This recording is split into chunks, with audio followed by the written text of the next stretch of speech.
لينسج للعلا قصصا هنا أحلام ترويها لينسج للعلا قصصا هنا أحلام ترويها. Baik, sudah 11 bulan saya nggak punya kerjaan tetap. Nafkah yang saya berikan ke istri sangat minim sekali. Keluarga istri meminta saya untuk pisah. Akhir-akhir ini istri juga sudah tidak tahan. Istri saya bekerja. Sebenarnya kami masih saling menyayangi. Istri saya masih cinta sama saya. Ustaz, gimana saya menyikapi masalah ini? Apa saya ikuti maunya istri dan keluarga? Saat ini istri saya lagi didekati pria lain yang lebih mapan dan kaya. Salahkah saya kalau memukul pria tersebut? Karena pria itu telah mengambil kesempatan dalam kesempitan rumah tangga kami. Ustadz minta amalan atau wirid untuk melapangkan rezeki. Ini ada hubungannya sama tema nggak ini? Hah? Jawab atau enggak? Kasihan. Ya udahlah, karena malam terakhir ya.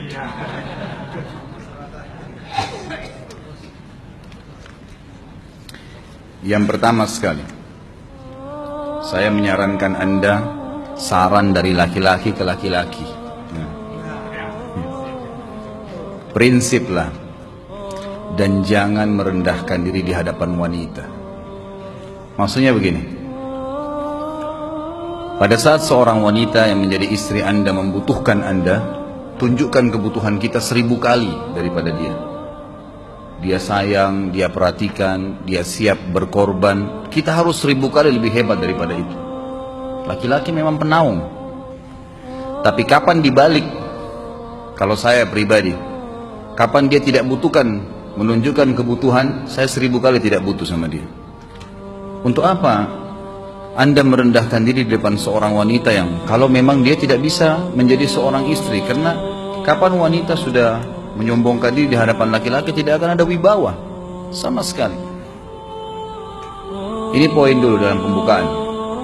Dan selalu saya sarankan siapapun ikhwah yang minta saran saya dalam masalah rumah tangga, yang paling pertama ini saya ucapkan, saya bukan menyuruh Anda menjadi keras, bukan. Tapi saya mengajak Anda untuk punya prinsip dalam hidup. Wibawa, pemimpin rumah tangga. Dibutuhkan kita butuh, tidak dibutuhkan ya sudah. Masih banyak gantinya. Dia mau ganti laki-laki lain, silahkan, ahlan wa sahlan, silahkan. Allah akan gantikan penggantinya yang lebih baik. Dan itu harus bisa kita punya prinsip. Memang begitu. Kalau ini kita terapkan dalam kehidupan kita, kita akan sangat mudah hidup. Terkadang subhanallah ada pengorbanan berat. Berpisah dengan meninggal, berpisah karena masalah dosa yang dilakukan oleh pasangan kita, jelas haram. Kalau ada seorang istri hanya karena masalah suaminya kekurangan ekonomi mau berhubungan sama laki-laki lain, wanita apa ini? Cinta itu pengorbanan, kasih sayang. Bukan hanya pada saat mampu kemudian disayang, pada saat tidak mampu kemudian ditinggal. Subhanallah. Hati-hati, hukum Allah subhanahu wa ta'ala berlaku. Akhwat yang jadi istri, ikhwah yang jadi suami, harus tahu pasangan kita itu punya Tuhan sebagaimana kita punya Tuhan yang sama. Dan Allah itu maha adil. Memang dalam kehidupan kita ada naik turunnya. Dan makna cinta adalah pengorbanan. Itu sebenarnya. Kalau hanya kita kantongnya lagi penuh kemudian disuka sama istri, pada saat lagi tipis, lagi masalah kemudian dia mau berhubungan sama laki-laki lain, na'udzubillah min dzalik. Wanita apa ini? Kalau saya tidak naungin. Kalau saya nggak naungin. Kamu mau sama dia silahkan, silahkan jalan. Kalau saya, istri saya sangat tahu prinsip saya. Kalau kamu merasa ada laki-laki lain yang kamu anggap baik, atau kamu mau ingin memasukkan pendapat keluargamu dalam rumah tangga saya sehingga kedudukan saya sebagai suami tidak didengar lagi, silahkan pilih keluarga kamu. Tidak ada masalah. Jadi jangan jadikan sebagai beban. Oh, nanti kalau pisah saya hidupnya bagaimana? Saya melarat. Ini kenapa ini? Saya mati kalau nggak sama dia, ya mati bener nanti. Gila kalau nggak nikah sama dia, gila kalau siapa ini? Ini kenapa ini? Keluar dari bingkai hidup itu. Seorang muslim itu hidupnya mulia. Dia dihormatin, dia menghormatin. Dia dihina, tinggalkan. Allah SWT tidak menyuruh kita menghinakan diri, tidak boleh. Kalau wanita ini misalnya, istri ini yang dikatakan tadi masih mencintai suaminya, dia hanya sekedar minta kerja, ya, garis bawahi kalimat ini ya, dia hanya sekedar minta kerja untuk membantu nafkah rumah tangga, ahlan wa sahlan, jempol, nggak masalah, bagus itu. Sampai suaminya mapan, itu baik. Tapi dalam kondisi masih status istri punya hubungan sama laki-laki lain, naudzubillah min dzalik. Mana ghirah, mana kecemburuan positif yang telah Allah pelihara dalam diri kita, nggak boleh.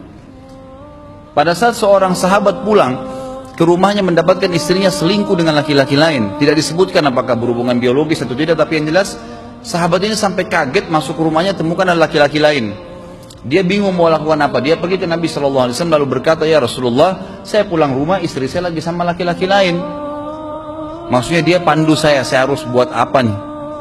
Apa yang terjadi? Subhanallah, Sa'ad radhiyallahu anhu, sahabat Nabi mulia, menghenuskan pedang mengatakan, ya Rasulullah, kalau terjadi pada rumah tangga saya akan penggal dua-duanya. Dua-duanya saya penggal nih. Tapi di sini ulama bilang saat ingin menghukum kalau terjadi pada keluarganya dengan penggal ini, bukan maksudnya dia menghukum secara individu, maksudnya dia, saya ingin terapkan hukumnya Allah, dirajam, dibunuh karena mereka sudah menikah dan berzina.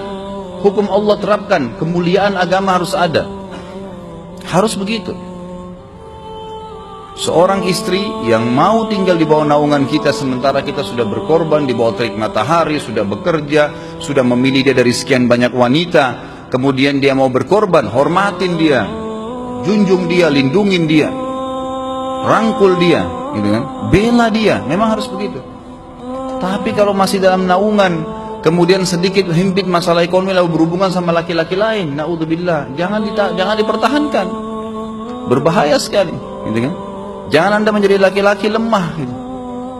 Saya kemarin ditelepon oleh 2 orang sekaligus, subhanallah. Sahabat dekat telepon kepada saya, laki-laki. Ustaz, maaf mau ngomong sebentar.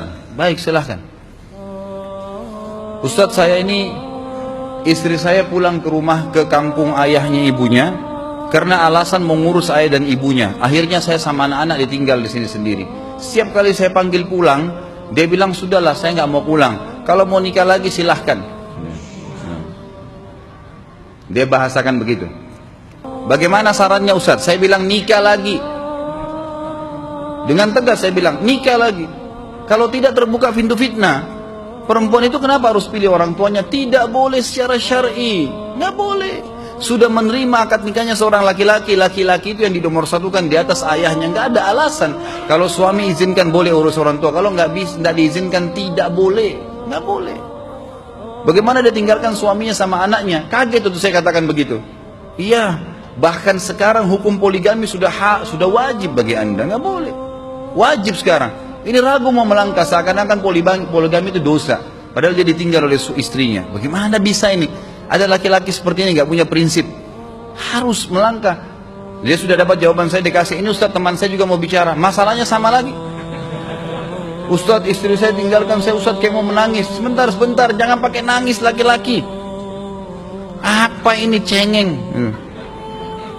Ditinggal wanita nangis, subhanallah.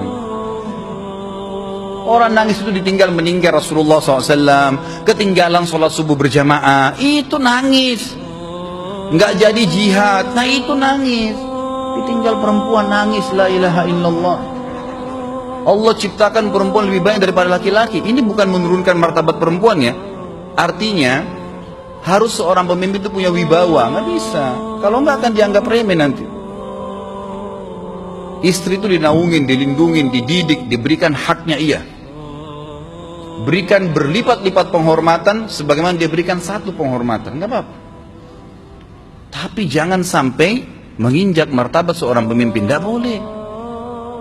Akhirnya saya sampai bilang sama dia, akhi, ambil keputusan.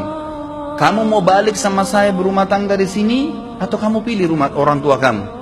Oh, saya pilih orang tua saya, baik, saya ceraikan kamu sekarang. Assalamualaikum, tutup telepon, selesai. Jangan lama-lama. Cengeng sekali. Udah sujud sama Allah, saya masih berat cintanya Allah. ia minta kepada Allah subhanahu wa ta'ala. Ini gampang dihilangkan dari hati. Sebagaimana dia datang, dia bisa keluar. Gampang itu. Subhanallah ya, jangan terlalu mencintai dunia berlebihan. Kalau saran saya, kalau istri anda ini tanya baik-baik, kalau kamu bekerja hanya karena mau bantu nafkah rumah tangga sekarang, ahlan wa sahlan, silahkan. Selama pekerjaan halal, antar dia ke tempat kerjanya.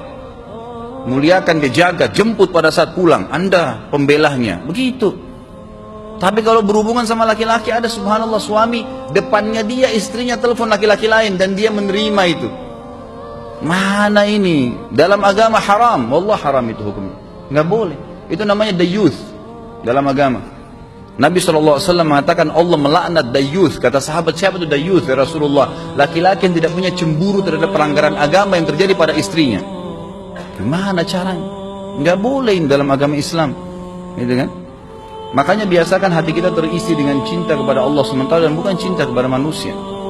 Mencintai istri karena Allah yang perintahkan, mencintai suami karena Allah yang perintahkan. Jadi semua karena Allah. Tidak ada kata-kata hilang, tidak ada rugi kalau kita meninggalkannya. Jadi ini hal mendasar yang saya tahu, Allahu alam. Jadi sampaikan seperti itu. Kalau wirid apa? Saran saya adalah memperbanyak istighfar kepada Allah SWT. Gunakan momen musibah itu sebagai kesempatan untuk mendekatkan diri dengan Allah Subhanahu wa taala. Begitu ya.